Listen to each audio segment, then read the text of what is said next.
Bom, finalmente foi finalizado aqui o vídeo do controle de constitucionalidade via ação direta de constitucionalidade, dispositivo mais utilizado no nosso sistema de controle de constitucionalidade e também mais cobrado em qualquer tipo de prova. Então, a ADI, ela faz o controle abstrato, ou seja, discute a norma em si, tá certo? Pode ser de modo incidental, por exemplo, um controle instaurado a partir de um processo ordinário de discussão de direito subjetivo da parte, no qual é suscitado o incidente de inconstitucionalidade, então ele suspende o processo até julgamento do mérito. A ação direta de inconstitucionalidade, ela objetiva declarar inconstitucional a lei ou ato normativo, tanto da esfera federal quanto da esfera estadual e da esfera municipal ou distrital, que tem calço na legislação estadual. Nós vamos ver o detalhe aí na frente. Então, na esfera federal, vale lembrar quais são os atos normativos federais. São eles aí a emenda constitucional, lei ou ato normativo primário extraído da CF, lei ordinária federal, lei complementar federal, leis delegadas, medidas provisórias, decretos legislativos e suas resoluções.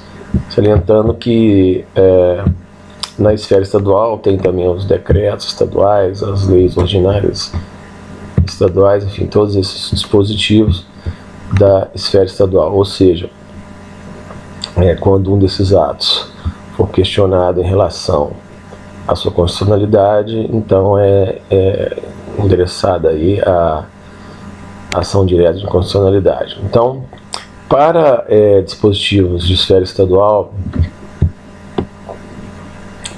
ele se aplica quando o ato normativo for estadual ou municipal contrariando a norma da Constituição Estadual. Ou seja, se o ato for municipal, só que ele estiver fazendo uma alusão à norma estadual, ele é julgado pelo Tribunal de Justiça Estadual, cuja decisão em regra é irrecorrível. No entanto, quando a norma da Constituição Estadual estiver sendo questionada em relação à sua constitucionalidade for de reprodução obrigatória da CF, ou seja, um espelho da Constituição Federal, a competência da DI continua no TJ, porém cabe recurso extraordinário para o STF. Nesse caso não precisa de reserva de plenário para julgar esse recurso extraordinário. Porém, lei distrital ou municipal de natureza estadual também cabe à DI, né? Observando se essa lei distrital ou municipal for de natureza municipal e contrarie a Constituição Federal ou leis estaduais, não cabe a DI, e sim a DPF. Então, só lembrando, os objetos da DPF exatamente esse, que seria lei municipal ou do Distrito Federal com conteúdo municipal, lei distrital de natureza municipal, que violem preceitos da CF. Então, se violar a natureza ou se estiver fazendo alusão ao conteúdo municipal, então cabe a DPF. Mas se a lei municipal, repetindo, só para fixar, estiver com conteúdo estadual, da mesma forma a lei distrital estiver com conteúdo estadual e estiverem violando os preceitos da Constituição Federal, ou disposições da Constituição Federal, então cabe a DI.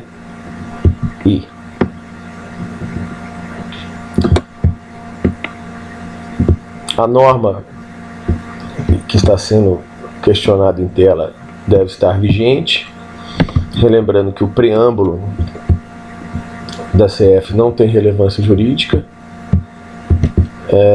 não pode ser objeto da ação direta de inconstitucionalidade. Normas vamos arrumar aqui, constitucionais originárias, elas já são presumidas absolutamente constitucionais, então não tem questionamento.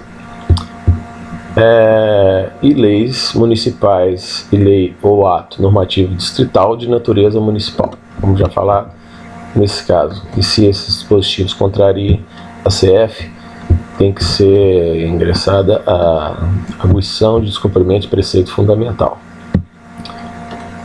No que toca às normas pré-constitucionais, se compatíveis com a nova CF, serão recepcionadas e continuarão a produzir seus efeitos jurídicos. As incompatíveis materialmente serão excluídas e não recepcionadas. Ou seja, não serão recebidas, está aqui o esqueminha, não gera declaração de constitucionalidade, gera revogação. Estou pondo aqui refogação, né, para fazer refogar aqui um legume, e a gente lembra da revogação. Então a não recepção gera revogação, não a declaração, que ela é inconstitucional. Bom, no que toca às partes envolvidas, nós temos aí o amicus curiae. Quem é o amicus curiae? É um amigo da corte. Então o amigo da corte pode pedir ao STF para se estabelecer, e se aceito, pode participar de toda a tramitação do controle concentrado de constitucionalidade. Então aqui é para ingressar na lide, né, como colaborador. Então são as organizações coletivas, o próprio colaborador apresentando laudos, memoriais, perícias, inclusive levantando-se oralmente lá para poder se manifestar, se autorizado, né?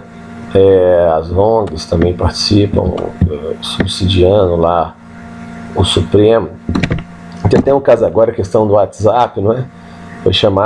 Foram chamados vários órgãos para opinar, inclusive o cara do WhatsApp também, o diretor do WhatsApp, enfim. Então esse é o amicus curiae.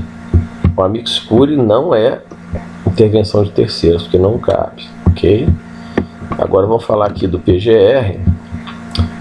O PGR, sempre ouvido em ADI, ele vai ser citado, vai atuar como custos legis, e nesse caso o AGU não precisa ser citado quando o STF já declarou a inconstitucionalidade da lei no controle difuso. Então não precisa defender uma jurisprudência já consolidada, ou seja, a perda de tempo. Então nesse caso não precisa se manifestar. Aí vem os legitimados ativos, é o mesmo rol de legitimados dos demais, quais sejam. Para os legitimados propuserem sem ter pertinência temática e sem ter interesse específico, ou seja, podem universalmente se posicionar para propor as ações. Quem são os legitimados universais? O presidente da República, o PGR, está aí o Dr. Janot, a mesa da Câmara, a mesa do Senado, Conselho Federal da OAB, partido político e representação no Congresso Nacional, ou seja, Câmara ou Senado, pelo menos um deputado ou senador. E vale lembrar aqui que, pelo entendimento do STF, a perda da representação do partido não extingue a ação, a perda da representação posterior à propositura. Haja vista que o momento de análise sobre a existência do cabimento, né, a existência dos pressupostos de admissibilidade é feito quando a propositura. Então, uma desconstituição da representação do partido superveniente não afeta o julgamento, ele tem que ser proposto por advogado. Já os representantes especiais, está aí nosso querido Ayrton Senna com seu Grand Prix Special, para não esquecer. Vou botar de amarelo aqui para ajudar na memorização.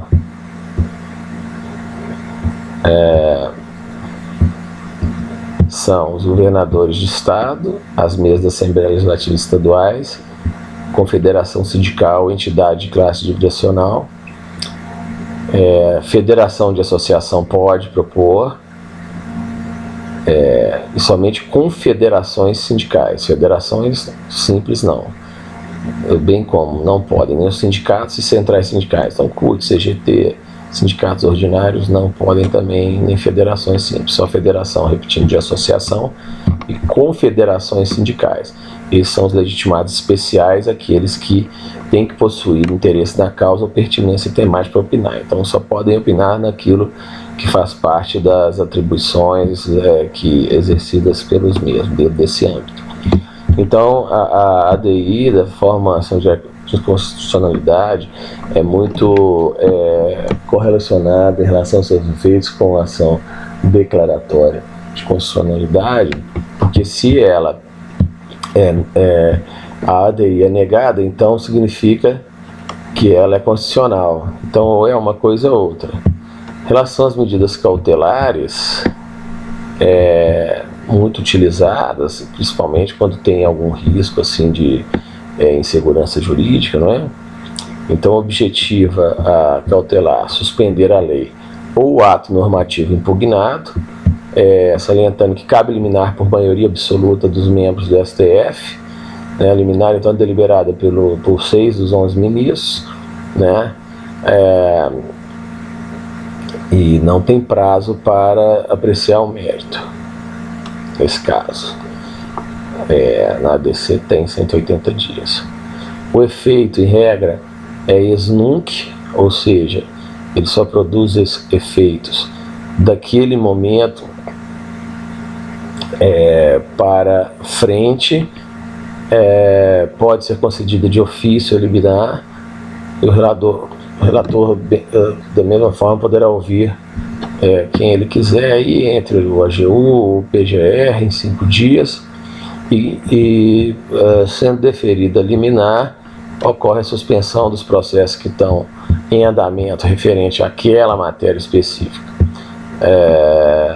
Em regra não retroage, exceto se for dado efeito modulativo em relação aos seus efeitos temporais. No mérito, o quórum de instalação do Supremo é de 2/3 ou 8 ministros, quer dizer, dá 7 uma fração, 2/3, arredonda para o terço superior, está aqui o símbolo de 2/3 para ajudar a fixar, né? Então pelo menos 8 ministros. Se não tiver os 8, o julgamento será suspenso e remarcará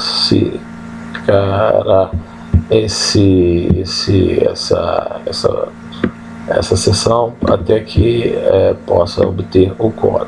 A produção dos efeitos no mérito, em regra, os efeitos são est nunc, ou seja, nesse caso, produz efeitos desde a sua concepção, quer dizer, durante a vigência da liminar, os efeitos são est nunc.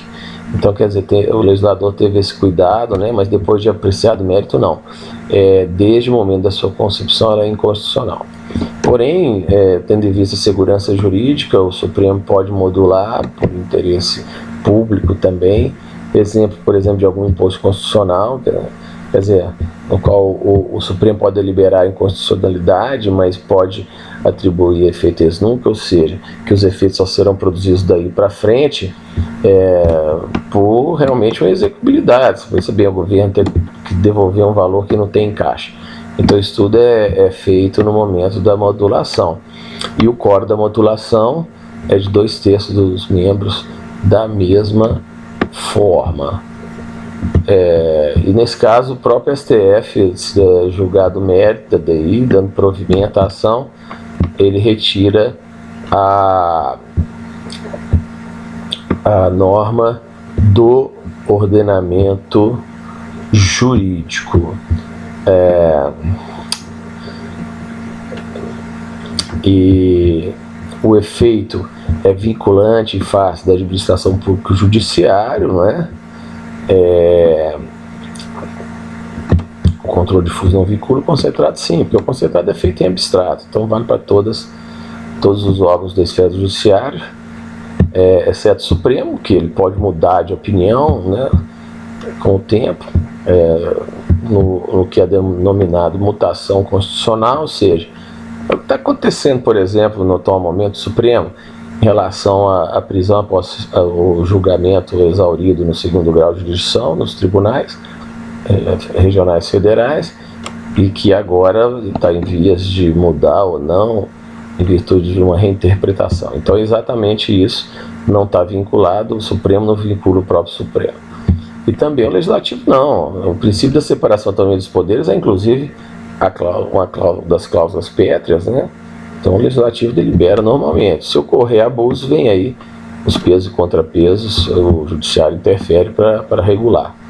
E possui também efeito repristinatório quando essa norma é revogada, a lei anterior a ela passa a vigorar novamente, sendo que o STF pode modular esses efeitos da mesma forma que foi comentado, para que não se cause algum desequilíbrio indesejado.